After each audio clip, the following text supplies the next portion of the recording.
Bienvenidos al Sur Taller Literario, vamos a responder algunos comentarios. Hoy probablemente haya más ruido de fondo que lo habitual, tengo las ventanas abiertas, pero bueno, trataré de que salga lo mejor posible. Así que vamos a responder algunos comentarios. Luis Martínez dice: Hola Alejandro, ¿cree que la disposición a la hora de escribir sea la misma que menciona Oscar de Filosofía de Película? Canal que recomiendo si no conocen. Saludos Oscar si estás mirando. La disposición de un escritor, dice Luis, debe ser la misma que un filósofo a la hora de indagar sobre un tema. Oscar dice: un filósofo tiene unos datos y va recopilando y reflexionando sobre información que apunta a cierta conclusión. Por otro lado, el no filósofo tendría una conclusión y busca deliberadamente datos que apunten a esa conclusión, ignorando los que no lo hacen. O sea, el sesgo de confirmación, y lo otro sería también un poco ad hoc, es decir, yo tengo primero la conclusión y después tomo nada más los datos que llevan a esa conclusión e ignoro el resto. ¿El buen escritor debería verlo de un modo similar o cómo debería pensar a la hora de escribir su obra?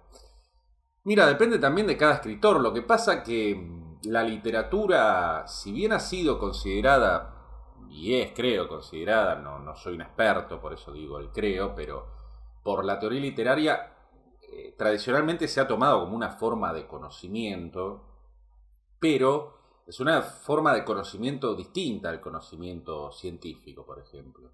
Pensemos en los mitos, si bien ahí hay literatura y cuestiones religiosas o de religiones ya extintas, si se quiere, pero es una forma de conocimiento la literatura que quizás puede hasta parecerse más a la experiencia por momentos, a cómo conocemos, aprendemos cosas en la vida, que al método científico. También está lo simbólico.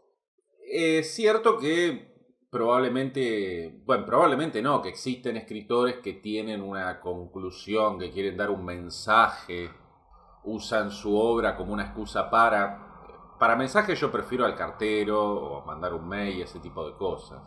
Insisto en algo que ya aclaré alguna vez, o quizás que no aclaré alguna vez y por eso genera confusión en la gente. Cuando yo digo que no me interesa la literatura que se propone mandar un mensaje, no me refiero a que no haya una densidad simbólica, como decía, o que los libros no digan algo más allá de lo que dicen, o que no se pueda tratar temas entre comillas importantes, o no se pueda tomar una posición, o que el autor no tenga una posición. Todos tenemos una manera de ver el mundo. A lo que me refiero es cuando la obra se transforma en un mero vehículo, en una mera excusa, y cuando al lector no se le da aire, no se le da espacio para que él mismo complete la obra. Eso es lo que me parece que va en contra de la esencia de la literatura, porque justamente la filosofía no puede darse el lujo de ser contradictoria. La filosofía de verdad, después tenemos algunos experimentos contemporáneos, pero la filosofía tiene en algún momento que tomar un camino, seguir ese camino, tener una posición, llegar a determinadas conclusiones, ser lógica, insisto. Ya después tenemos a los vendedores de humo, pero por lo menos la filosofía clásica, vamos a decirlo así para ser más conciliadores, va en esa dirección. No puede mantener una contradicción el filósofo. La puede plantear, pero en algún momento la tiene que resolver. O en todo caso, si la deja en el aire, tiene que, o debería, explicar por qué es una contradicción, indagar sobre el asunto. Bueno, ya se acerca al límite de lo inefable o de lo impensable. En cambio, la literatura sostiene las contradicciones. Decía, creo que la crítica argentina de Beatriz Arlo decía que Borges era un gran escritor, entre otras cosas, porque sostenía la contradicción entre civilización y barbarie, aquello que planteó Sarmiento. Dos grandes ejemplos de esto son El Sur, el cuento El Sur, o el poema conjetural, una absoluta maravilla, que comenté en el canal en un video viejo y poco visto que hice sobre la épica. Entonces, la literatura nos hace conocer algo, pero de otra manera, y es algo que muchas veces no conoce ni el autor. Y yo puedo hablar por mí, porque no estoy en la cabeza de otros escritores.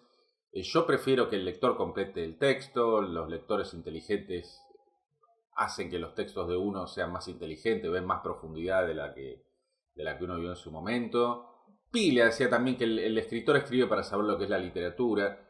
Bueno, yo creo que la literatura no solo lleva al lector, en el mejor de los casos, a un lugar en el que nunca estuvo, sino al propio escritor. Repito, hay escritores que ven a la literatura como un servicio de mensajería y como una forma rebuscada y a veces alegórica y por lo general tediosa de dar X mensaje. Creo que no es el caso de los mejores escritores.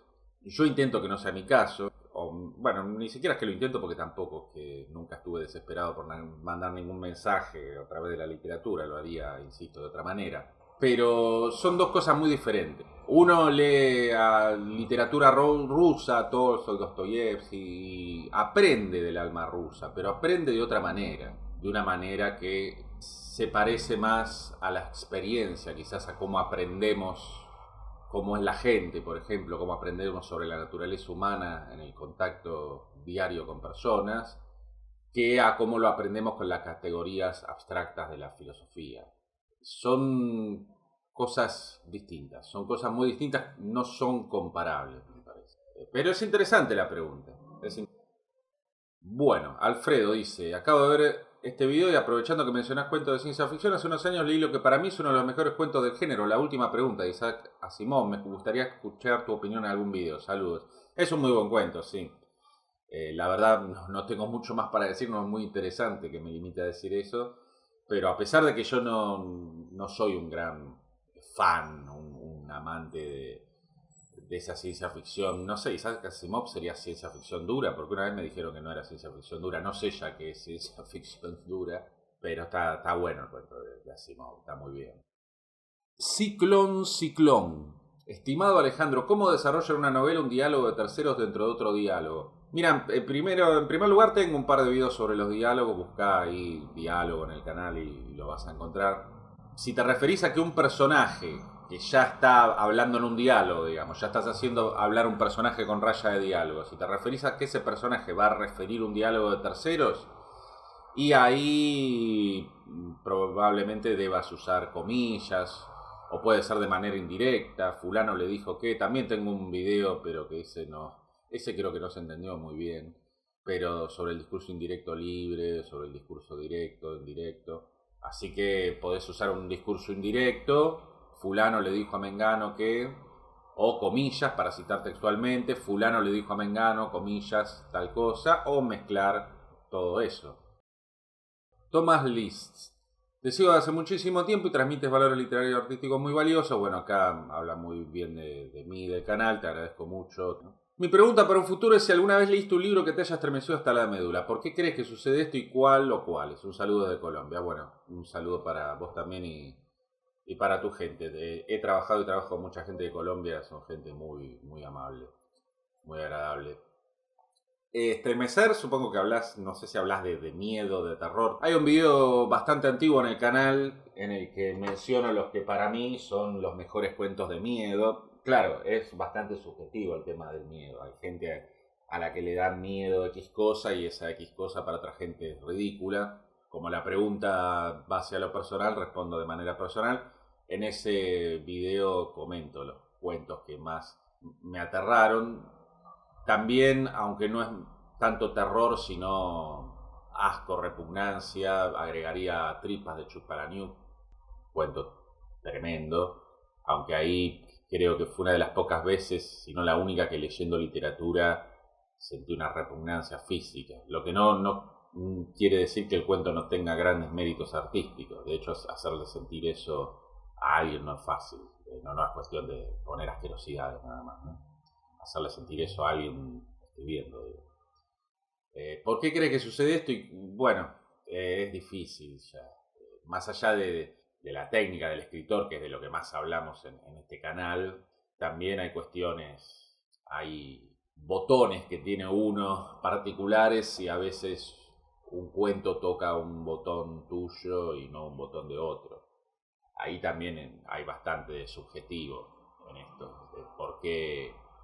¿Por qué algunos textos a fulano lo estremecen y a mengano no tanto? Cada cual tiene sus fobias, sus miedos más profundos, más allá de que hay miedos universales, por supuesto, y a veces pienso que todos los miedos son uno solo, el miedo a la muerte. Todos los otros miedos son una especie de desprendimiento, de máscara para ese gran y único miedo que tenemos, el de morir, de desaparecer. Que es un miedo que en realidad más que un miedo es nuestra condición trágica, es lo que sabemos que va a suceder. Lo único seguro que tenemos en la vida es la muerte. Lo único que sabemos que seguro va a pasar es que nos vamos a morir. Pero la verdad que no podría contestar por qué crees que sucede, salvo esto que dije, que es... En ese sentido, más allá de que acá en este canal hablamos de técnica y de herramientas, digamos, que hacen a la buena narrativa, a contar bien una historia, si bien hablamos de todo eso, o de, por ejemplo, crear grandes imágenes y demás, también lo cierto es que al fin y al cabo, y ya cuando uno ha asimilado todo eso y cuando tiene un buen nivel de escritura, después va a haber gente que le va a interesar lo que escribimos o no, como más allá de que seamos muy buenos escribiendo. Eso pasa. Yo siempre doy el mismo ejemplo. García Márquez es un escritor extraordinario, o era, si se quiere, pero su obra es extraordinaria. Es una maravilla la técnica que tiene, el fraseo que utiliza.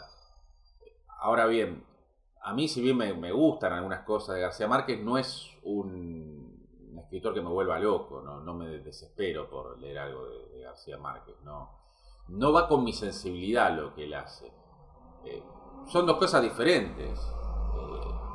De hecho, varias veces he leído un cuento de él que sí me gusta mucho en el canal, he comentado el final de Crónica de una muerte anunciada. Bueno, otro texto estremecedor, un fragmento en este caso estremecedor, porque escribe como los dioses. Ahora bien, la generalidad de su obra, todo eso del realismo mágico, de que hay alguien enfermo y llaman a un exorcista y los europeos se divierten con eso, no me interesa a mí, la verdad, porque, bueno, será porque soy argentino y vivo en un país que está entre el realismo mágico, el realismo sucio, el terror gótico, una cosa rara, así que quizás a un sueco le entretenga más ver esas alucinaciones sudacas, pero yo ya soy un sudaca que por desgracia lo que ve no son alucinaciones. Así que bueno, estuvo bastante divagante respondiendo comentarios. No sé, yo creo que debo estar hablando solo a esta altura, no creo que nadie haya seguido escuchando, pero bueno, a esa persona invisible e hipotética que me sigue escuchando, le digo que muchas gracias por eso, por escuchar, por su alucinatoria presencia. Mi nombre es Alejandro, este es El Sur, Taller Literario.